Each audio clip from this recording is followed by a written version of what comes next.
which had not been classified by the Kenya Classification Board, contrary to Section 12 of the Films and Stage Plays Act, Cap 222 laws of Kenya, and for operating a film studio and producing films without valid filming license from the Kenya Films Classification Board, contrary to Section 4 of the Films and Stage Plays Act.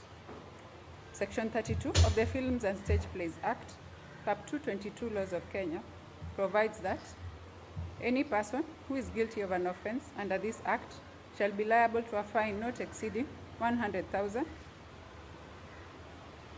shillings or to imprisonment for a term not exceeding 5 years or to both such fine and imprisonment. Number 2, where any person convicted, the court by which the person is convicted may, where the offense relates to making of a film, order the confiscation and destruction of the film and revoke the filming license relating to the making of that film.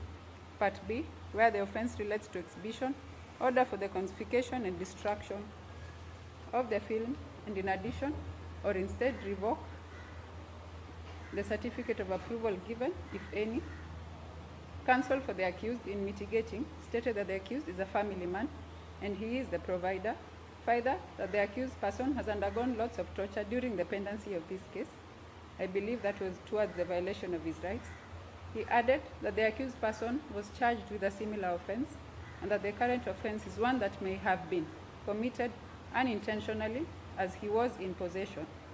He further stated that the accused person is remorseful, sought for leniency as he has a family of 7 children that need to be taken care of by him, and thus sought for an uncustodial sentence, at which point the court sought for a pre-sentence report whose findings reiterate his being a family man and the fact that he is remorseful. In the pre-sentence report, it is added that the accused person stated that he is no longer in the business of preaching and that the lack of a film classification board license was an oversight as he did not know of the need to get such a license save for the one for broadcasting, and thus sought for leniency. Moreover, the accused stated that he closed the church and sold off the TV station, hence he will not reoffend. On the flip side, it is stated in the said report that the Films Classification Board stated that the offender was still a threat to vulnerable and unsuspecting members of the public, and that the proliferation of such unclassified content had long-lasting and heinous effects on persons consuming the content.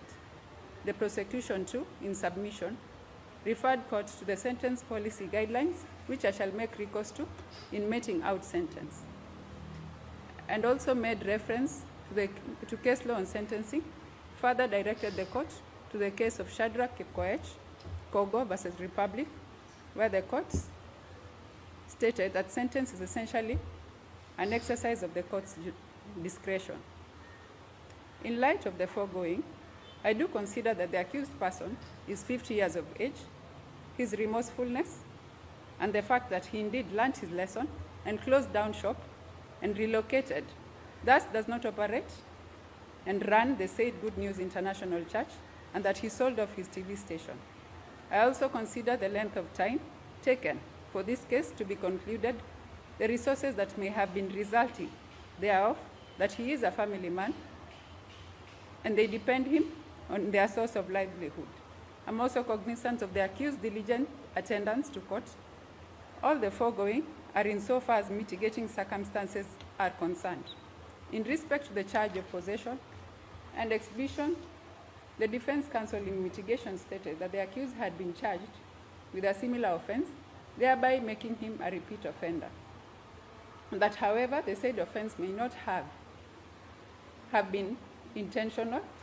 This cannot be the case, for once the accused person had been charged, that was information enough to him that he was running against the law, and he ought to have refrained from the same, and not to call for deterrence from the court. As such, he knowingly reoffended. In addition, indeed it is true that the long-haul effects on the viewers of the unauthorized content are grave and have tumultuous effects in the long run. In light of the foregoing, in respect to count 2, I hereby sentence the accused person to 12 months imprisonment, while in respect to count 3, The accused person's explanation of not knowing the need for a license from the Film Classification Board, having obtained a broadcasting one, is a reasonable, though not entirely acceptable, as ignorance of the law is no defense, hence the resulting conviction. And in light of the same, I sentence the accused to 6 months imprisonment. The sentences shall run concurrently. Right of appeal, 14 days. The offending content, being the DVDs and external hard disk produced in court, be forfeited to the state and handed over to the Director, Films Classification Board for destruction.